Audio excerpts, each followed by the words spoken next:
أعوذ بالله من الشيطان الرجيم. بسم الله الرحمن الرحيم.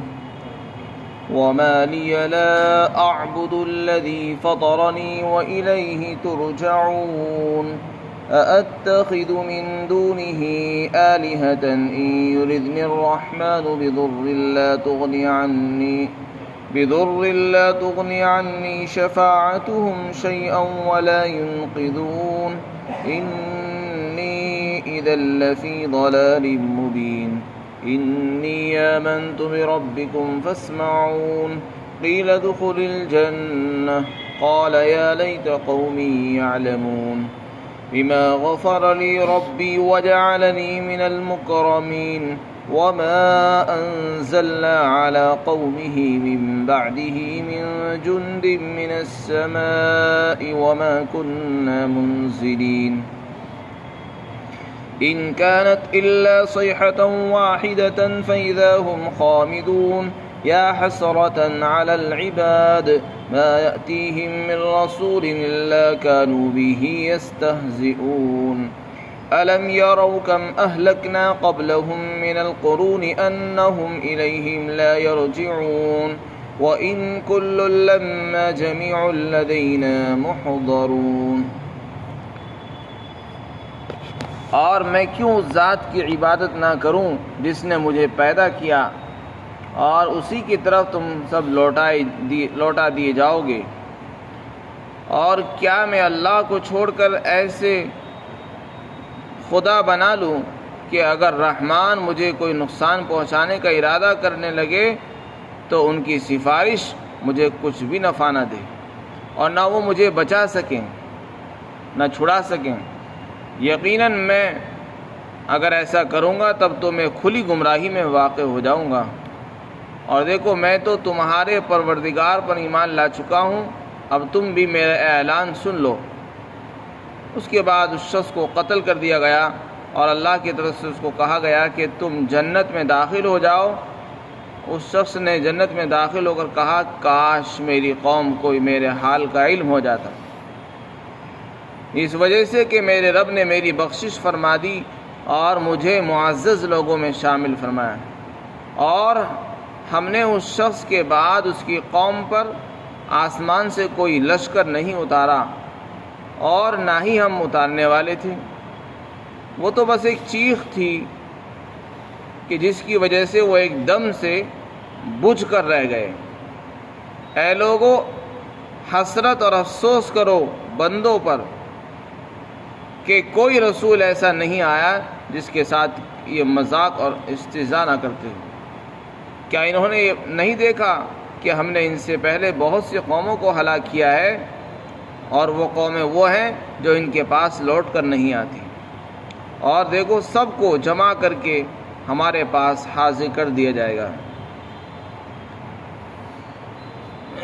گزشتہ آیات میں ایک بستی کا واقعہ اللہ تعالیٰ نے بطور مثال کے نقل فرمایا اور اپنے حبیب کو حکم دیا کہ آپ اپنی قوم کو بھی یہ واقعہ سنائیں.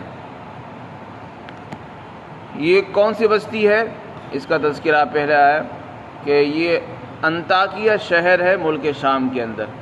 اللہ تعالیٰ نے وہاں رہنے والے لوگوں کی ہدایت اور رہنمائی کے لیے 2 آدمی نبی بنا کر بھیجے، لیکن انہوں نے ان کو جھٹلایا تو اللہ نے پھر ایک تیسرا آدمی کو بھی بھیجا. تو وہ تینوں مل کر گئے اور تینوں نے اب گواہی دی کہ ہم اللہ کے رسول ہیں، تم ایمان لے آؤ. لیکن انہوں نے ان کا بھی انکار کیا اور بحث و مباحثہ ہوتا رہا. آخر میں آ کر انہوں نے کہہ دیا کہ ہمارا کام تو پیغام پہنچانے کا تھا، وہ ہم نے اپنا کام کر دیا ہے، اور تمہارا کام ایمان لانے کا ہے، یہ تمہارا اپنا کام ہے. انہوں نے کہا کہ تمہاری وجہ سے ہمیں نحوست پہنچی ہے اور ہماری بستی میں عذاب آ گیا ہے، تفریق پیدا ہو گئی ہے. تو انہوں نے جواب دیا کہ نہیں، ایسا کچھ نہیں ہے، نحوست تمہارے اعمال کی وجہ سے ہے، ہماری وجہ سے کسی پر نحوست نہیں آئی.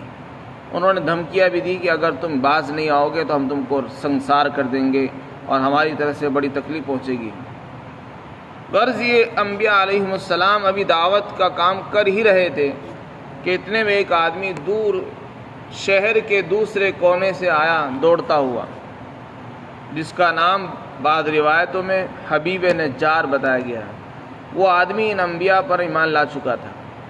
اس نے کہا ہے میری قوم کے لوگوں، ان رسولوں کی بات مان لو، ان کا کہنا مان لو، ان کی اتباع کر لو، ان کا دامن تھام لو، اور دیکھو اس شخص کا دامن تھامو جو تم سے کوئی سوال بھی نہیں کرتا۔ یہ نبی، یہ پیغمبر، یہ وہ ہستیاں ہیں جو دین کا کام بھی کر رہے ہیں، تمہاری بھلائی چاہتے ہیں، لیکن تم سے کوئی معاوضہ اور بدلہ بھی نہیں چاہتے۔ اس سے زیادہ مخلص اور کون ہوگا جو صرف تمہاری بھلائی چاہتے ہیں اور اپنا کوئی مفاد ذاتی، پیسہ، روپیہ پیسہ، دنیا کی کوئی دولت ان کو نہیں چاہیے۔ فرمایا اور وہ خود بھی ہدایت پر ہیں۔ چنانچہ یہ گفتگو اس آدمی نے کی، بلکہ اس نے اور بھی گفتگو کو آگے بڑھایا، اور آگے گفتگو اس کی نقل کی جا رہی ہے۔ یہ اس پورے رکوع کے اندر اسی کی گفتگو کا بیان ہے۔ اس نے اس کے بعد پھر اپنے اوپر بات رکھ کر کہا کہ میں کیوں عبادت نہ کروں اس ذات کی جس نے مجھے پیدا کیا۔ ان کو نہیں کہا کہ تم کیوں عبادت نہیں کرتے، وہ لوگ مشرک تھے، انہیں کی ہدایت کے لیے نبی بھیجے گئے، نبیوں کی باتوں کو جھٹلا دیا۔ پھر ایک آدمی اور آیا جو نبی نہیں تھا، جس کا نام حبیب نجار ہے۔ نجار کے معنی بڑھئی کے آتے ہیں، وہ بڑھائی کا کام کرتا تھا، لکڑی کا کام کرتا تھا۔ اس نے کہا اپنے اوپر بات رکھ کر کہ میں اللہ کی عبادت کیوں نہ کروں جس نے مجھے پیدا کیا ہے۔ اس میں اس نے سامنے والوں کو بتا بھی دیا کہ اس ذات نے مجھے پیدا کیا ہے، جس نے پیدا کیا ہو عبادت اسی کا حق بیٹھتا ہے، اور جس نے کچھ بھی پیدا نہ کیا ہو اس کا عبادت کا حق نہیں ہے۔ انہوں نے چونکہ مجھے پیدا کیا ہے لہذا عبادت کا حق بھی انہیں ہے۔ اور فرمایا اور دوسری بات یہ کہ ہم سب کو اس دنیا سے نمٹ کر انہی کے پاس لوٹ کر جانا ہے، اللہ کے پاس لوٹ کر جانا ہے، لہذا ہمیں تو پھر بھی عبادت کرنی چاہیے۔ جب ہمیں جانا ہے تو ہم کیا منہ دکھائیں گے، اللہ کو کیا حساب دیں گے؟ تو یہ بات اس نے اپنے اوپر رکھ کر کہی۔ پھر دوسری بات اس نے کہی کہ میں اللہ کو چھوڑ کر ایسے خدا کیوں بناؤں اور کیسے بنا لوں؟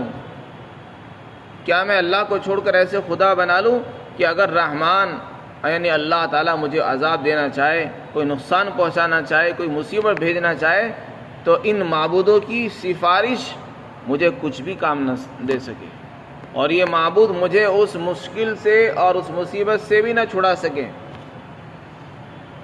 تو پھر ایسے معبودوں کی عبادت کس کام کی جو مجھے مصیبت سے نہ بچا سکتے ہوں، جو مجھے عذاب سے نہ نکال سکتے ہوں، جن کے اندر اتنی صلاحیت نہیں تو وہ عبادت کی بھی لائق نہیں۔ تو یہ بات اس نے کی اپنے اوپر رکھ کر، اور سامنے والوں کو تنبیہ بھی کر دی، اپنی باتوں میں تنبیہ بھی کر دی کہ یہ اس کام کے لائق نہیں ہے، عبادت کے لائق نہیں، خدائی کے لائق نہیں ہے۔ اگر خدائی کے لائق ہوتے تو یہ مصیبت دور کرنے کی صلاحیت رکھتے، ان میں مصیبتوں کو دور کرنے کی، بلاؤں کو دور کرنے کی، ٹالنے کی صلاحیت نہیں ہے۔ یہ تو اپنی ضرر اور نقصان کو دور نہیں کر سکتے، کوئی ان کو مار دے، کوئی ان کو ہتھوڑے سے توڑ ڈالے، جیسے کہ ابراہیم علیہ السلام نے بتوں کو توڑ دیا تھا ہتھوڑے سے، کلاڑی سے توڑ دیا، تو یہ توڑنے والے کو نہیں روک سکتے۔ کوئی ان کا ہاتھ توڑ دے، یہ کچھ نہیں کر سکتے، یہ تو بے جان پتھر ہے۔ جب یہ اپنے اوپر سے مصیبت کو دور نہیں کریں گے تو ہماری مصیبت کیسے دور کر سکتے ہیں؟ یہ انسان کو عقل سے سوچنا چاہیے۔ تو اس شخص نے بھی یہ بات کہی کہ میں اللہ کو چھوڑ کر ایسے ایسے لوگوں کو خدا کیوں بناؤں کہ اگر رحمان مجھے مصیبت پہنچانے کا ارادہ کر لے تو یہ ان کی سفارش بھی میرے کام نہ آئے اور نہ ہی مجھے بچا سکے، کیونکہ سفارش تو اس کی چلتی ہے جو اللہ کا محبوب ہوتا ہے، نبی کی چلتی ہے، یا نبی یا اللہ جس کو کہہ دیں اس کی چلتی ہے۔ جن کو تم نے معبود بنا رکھا ہے اولاً تو ان کی کوئی سفارش نہیں چلے گی، اور جب تک اللہ نہیں کہے گا کسی کی سفارش قبول نہیں ہوتی۔ پھر آگے اس شخص نے کہا دعوت دیتے ہوئے، فرمایا اگر میں ایسا کروں گا، اللہ کو چھوڑ کر ان پتھروں کو اپنا خدا بنا لوں جیسے کہ تم نے بنا رکھے ہیں، تب تو میں کھلی گمراہی میں پڑ جاؤں گا اور گمراہ کہلاؤں گا، اور اللہ جیسے تمہاری پکڑ کرے گا تو میری بھی پکڑ ہوگی اور مجھے کوئی بچانے والا نہیں ہوگا۔ پھر اس شخص نے اپنے ایمان کا اعلان کیا کھلم کھلا، ابھی تک اعلان نہیں کیا، کہا کہ دیکھو میں تو ایمان لا چکا ہوں، میں مسلمان ہو گیا ہوں، اور یہ بھی نہیں کہا کہ میں اپنے رب پر ایمان لایا ہوں، بلکہ کہا میں تمہارے رب پر ایمان لایا ہوں۔ اس میں ان کو بھی تنبیہ فرما دی، سبق دیا کہ تمہارا میرا رب کوئی الگ نہیں ہے، جو تمہارا رب وہی میرا بھی رب، جس کو تم نے رب سمجھا وہ رب نہیں، جو تمہارا اصلی رب ہے جس نے تم کو پیدا کیا وہی میرا بھی رب ہے، میں نے تمہارے رب پر ایمان لا چکا ہوں۔ اور فرمایا میرے اعلان کو سن لو، میں جو بات کہہ رہا ہوں میری بات کو سنو غور سے، میں ایمان لا چکا ہوں۔ بس یہ جملہ کہنا تھا، وہ لوگ ٹوٹ پڑے اور لاتوں سے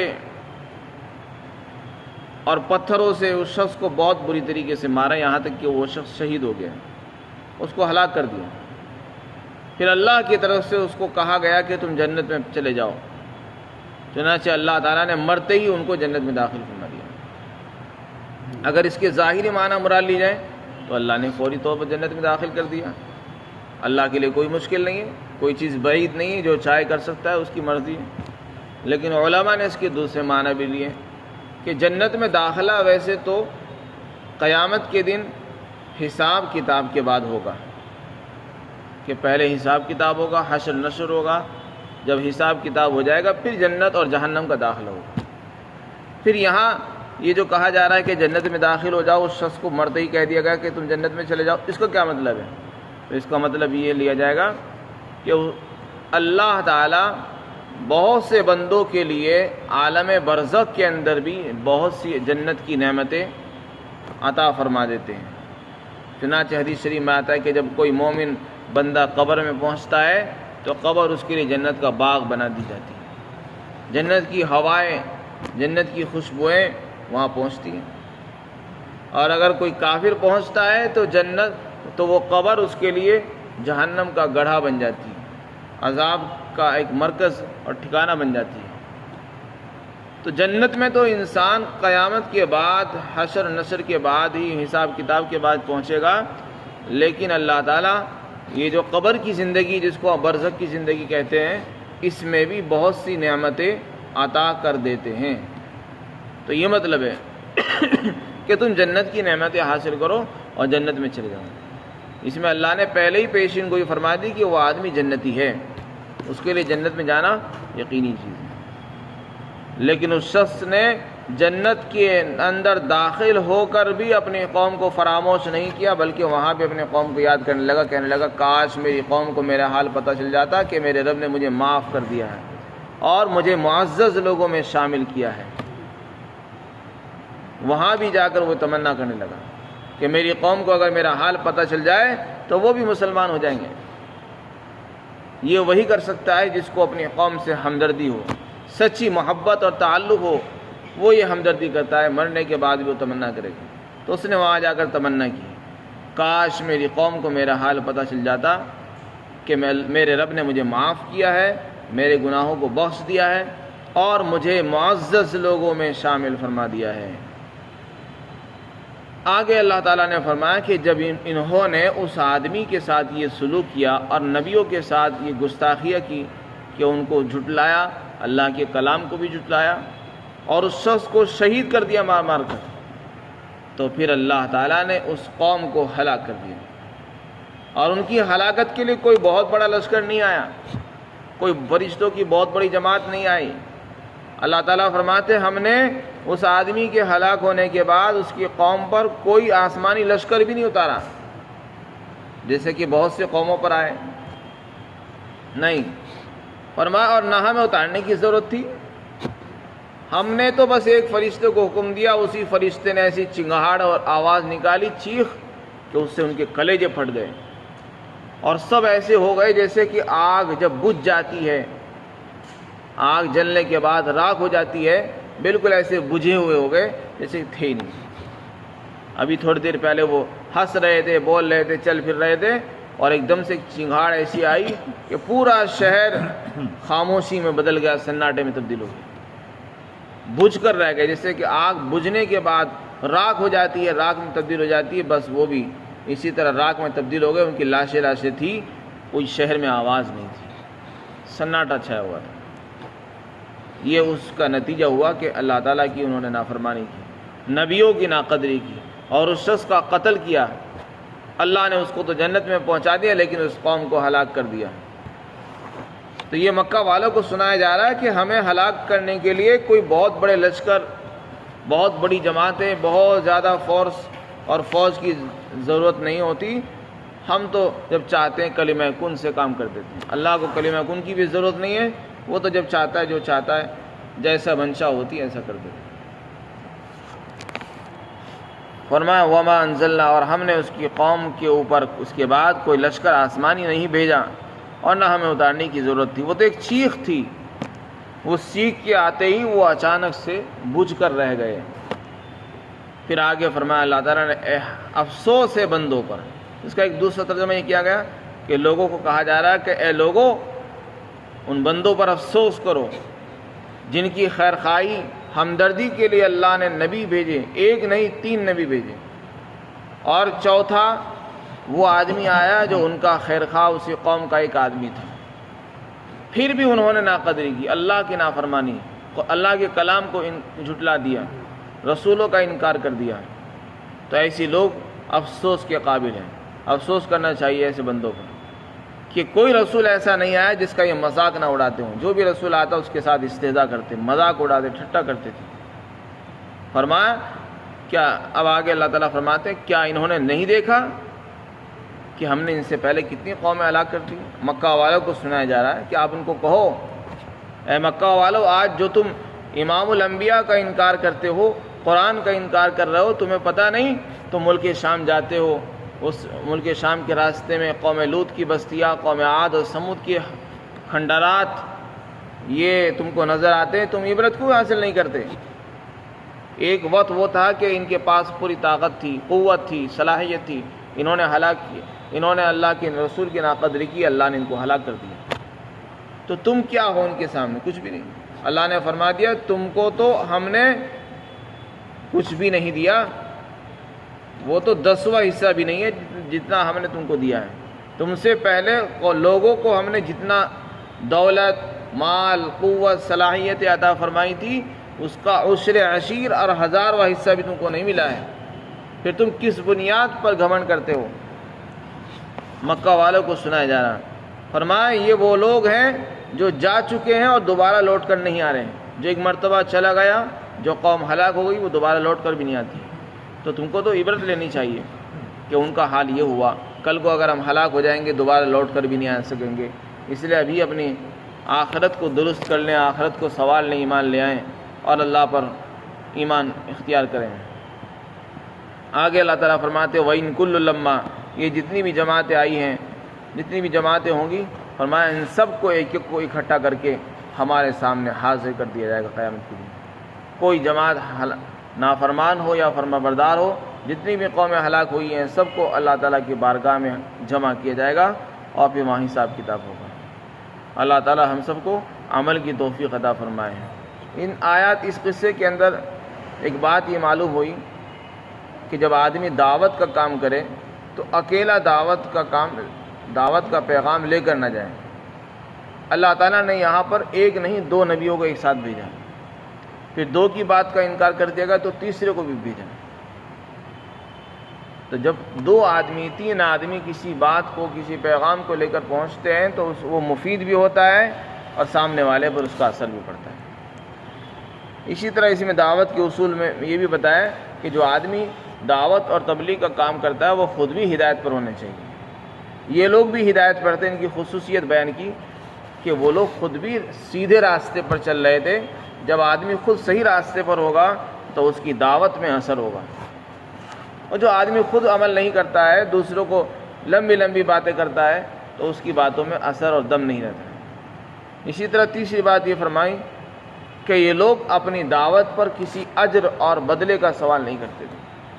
تو اسی طریقے سے آدمی کو جب دین کی دعوت دے، دین کا کام کرے، اس میں کسی معاوضے کا، بدلے کا لوگوں سے سوال نہ کریں، بلکہ اس کو خالص اللہ کی رضا کے لیے کریں، تو اللہ تعالیٰ اس کی دعوت میں، اس کی باتوں میں اثر ڈال دیتے ہیں اور اس سے لوگوں کو فائدہ بھی ہوتا ہے۔